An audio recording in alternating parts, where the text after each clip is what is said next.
How's it going? Welcome to Change is Good, and my name is Brian. As you can see, we have another $500 box of half dollars to go through. We're going to look for silver, varieties, NIFCs, proofs, foreign coins, mint errors, anything worth more than a half dollar. Let's do a live opening and see what we got on top.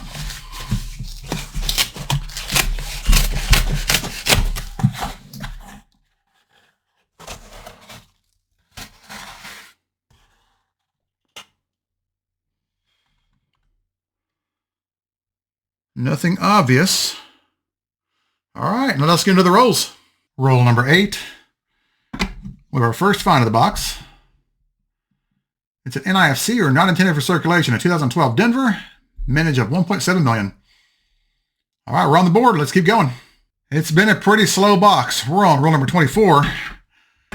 We finally have our second find. It's another NIFC. This time it's a 2009 Denver, mintage of 1.9 million. All right, let's keep going. I hope it gets better. 2 rolls later, roll number 26. And yes, it's another NIFC. This time it's a 2004 Denver, mintage of 2.9 million. Well, it'd be nice to find some silver or variety. Let's keep going. Well, the persistence paid off. We're on roll number 28.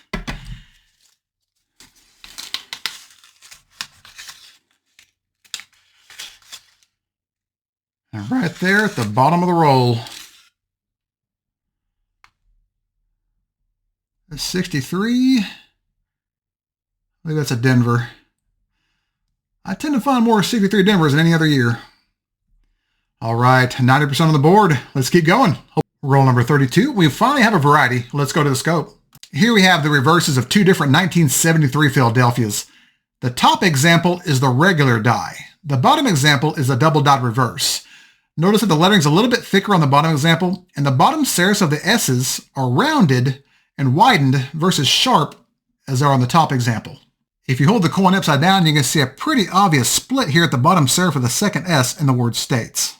And with the coin upside down, you can see notching at the bottom right corners of letters in the word America. This is DDR number 1 on Variety Vista. All right, let's go back to it. Roll number 34, we have another variety. Here we have a 1971 Denver. Now, if you look at the letter I over here in the word N, you'll see a deep notch at the top right, a widened squared serif at the top left and the bottom left, and triple splitting here at the bottom right. There's also extra thickness in the motto and in the date. Over here in the word trust, you'll see extra thickness in the lettering, notching at the bottom serif of the S and the right serif of the second T, as well as the left serif of the 1 down in the date. The T in Liberty will also be just a little bit wider than normal, with the left serif being widened and flat. This is the FS 102 in the Cherry Picker's Guide and can be most easily identified by the shape of the letter I in the word N. All right, let's get back to the hunt. We're on the same roll and we have another variety. The box is getting hot.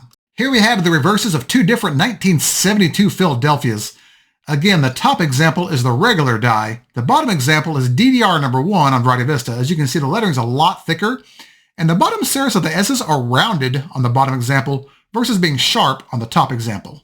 And if you hold the coin upside down at an angle, you can see the notching at the bottom right corners of the lettering in the word America. All right, let's go back to the hunt. Roll number 38, we're back on the silver.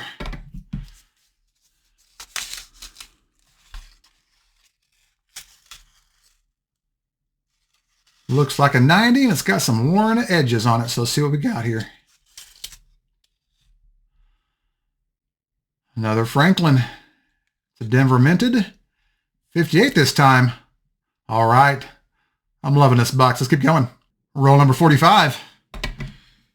We have another NIFC. This time it's a 2010 Denver, mintage of 1.7 million. All right, 5 more rolls to go. Let's get to it. I see an empty box. Let's do a recap of the hunt. Not bad at all. We had a total of 9 finds on the board, including 2 90% silver Franklin half dollars, a 58D, and a 63D. We also had 3 varieties, including a 1971D FS 102, a 72P DDR number 1, and a 73P DDR number 1. We also had 4 NIFCs, a 2004D, 2009D, 2010D, and a 2012D. Of course, the top finds of the hunt were the Franklins. We all love finding them. As always, thank you all so much for watching. If you enjoyed this content, y'all know what to do. Hit that thumbs up and subscribe to the channel. It doesn't cost you a single thing. And if you have any feedback or questions about any of these finds, feel free to leave me a comment and I'll get back with you as soon as I can. Thanks again, and remember, every coin has a story. And some of those stories are a little heavier than others. I'll see y'all next time.